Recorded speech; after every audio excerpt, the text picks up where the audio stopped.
New housing starts tumble to a 14-year low.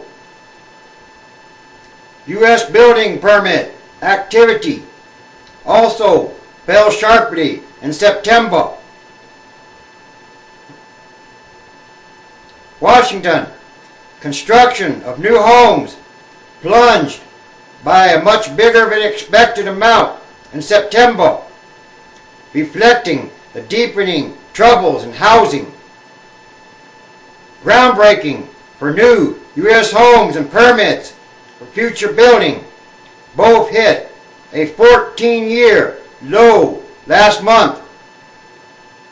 Commerce Department reported on Wednesday that housing construction fell by 10.2% last month to a seasonally adjusted annual rate of 1.191 million units. Applications for building permits, considered a good sign for future activity, also fell sharply in September, dropping by 7.3% to 1.226 million units. Housing sales, which had set records for 5 straight years, have been slumping since 2006, a downturn that has intensified in recent months as mortgage lenders have tightened standards for getting loans in response to soaring defaults. Both Federal Reserve Chairman Ben Bernanke and Treasury Secretary Henry Paulson warned this week that the housing downturn was likely to persist longer than had been expected. Paulson said the slump in housing would likely continue to adversely impact our economy, our capital markets, and many homeowners for some time yet.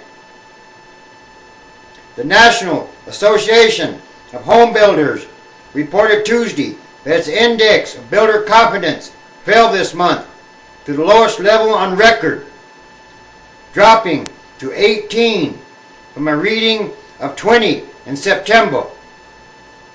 It was the 8th consecutive monthly decline. Economists taken by surprise. Economists had expected housing starts to slip, but the sharpness of the downturn took them by surprise. There is no end in sight, said Kurt Karl, chief U.S. economist with Swiss Re in New York. The builders didn't realize how many cancellations they are going to face. If we hit 1.0 million start range, it's consistent with recessions in the past, and we are heading in that direction, possibly even a depression. Yes, eventually. The Dyer report pushed up prices for bonds and weighed on the dollar as traders saw greater likelihood the Federal Reserve would follow up a rate cut it made last month. A separate report, however, showed the economy facing inflation pressure from food and energy, which could complicate the Fed's thinking on borrowing costs.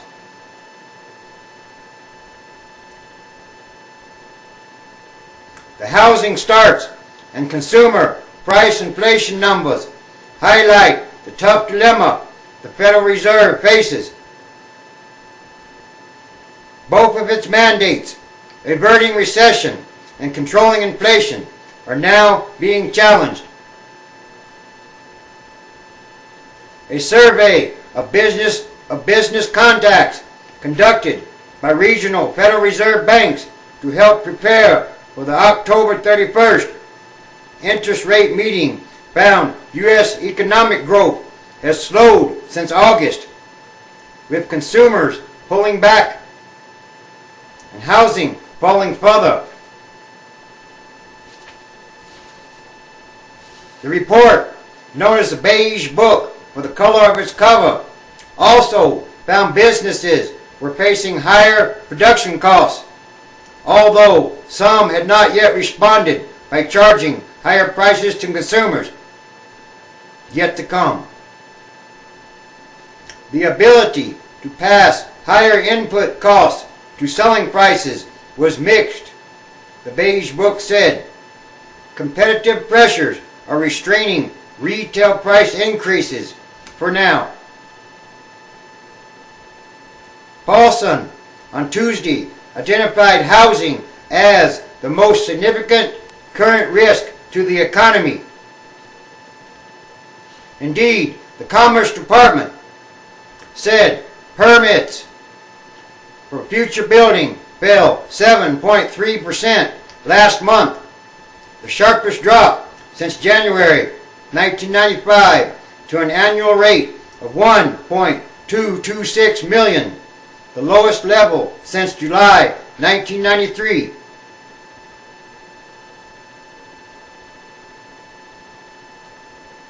The weak tenor of the housing data and Beige Book led interest rate futures markets to price in a 56% chance with the Fed, which slashed benchmark borrowing costs by a surprisingly large half percentage point to 4.75% last month, would lower them again by a quarter point on October 31st. Still, rising fuel and food costs could restrain the Fed. Food prices rose 0.5% last month, while energy costs increased 0.3%. In addition, oil prices have hit a new record, increasing worries that inflation will move higher and hinder economic growth. Yes, there's more to come as America begins to fall. Our leaders have caused us to err, especially BUSH. Yes, he is the Antichrist.